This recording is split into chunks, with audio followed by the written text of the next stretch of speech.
એક બાઉલમાં 2 ટેબલસ્પૂન દેશી ગોળ, અડધી વાટકી પાણી નાખી મિક્સ કરી સાઈડ કરીએ. મિક્સર જારમાં દાંડી સાથે થોડી કોથમીર, લસણ, લીલા મરચાં, ટુકડો આદુ, છોલી કટકા કરી, 1/4 કપ જેટલી ઝીણી સેવ, અડધું નંગ લીંબુનો રસ, અડધી ટીસ્પૂન ચાટ મસાલો, 1/4 કપ જેટલું ચિલ્ડ વોટર નાખી અને ચટણી તૈયાર કરવાની.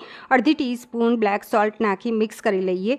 અને અહીંયા શેકાયેલા કોરા મમરા લેવાના છે. એની અંદર ગ્રીન ચટણી, મિક્સ ચવાણું અને શેકાયેલા સિંગદાણા, ઝીણી કટ કરેલી ડુંગળી, ગોળવાળું પાણી બનાવ્યું છે એ એડ કરીશું અને ઝીણી સેવ એડ કરી, ફ્રેશ લીલા ધાણા અને અડધું નંગ લીંબુનો રસ એડ કરી મિક્સ કરી, અડધી ટીસ્પૂન ચાટ મસાલો, અડધી ટીસ્પૂન શેકેલા જીરા પાવડર એડ કરી મિક્સ કરી અને આ કોલેજિયન ભેળને સર્વ કરીએ. ઉપરથી ફરી અહીંયા શેકાયેલા મમરા, ગ્રીન ચટણી, ગોળવાળું પાણી, ફ્રેશ લીલા ધાણા, ડુંગળી ઝીણી કટ કરેલી અને મિક્સ ચવાણું અને ઝીણી સેવથી ગાર્નિશ કરીશું.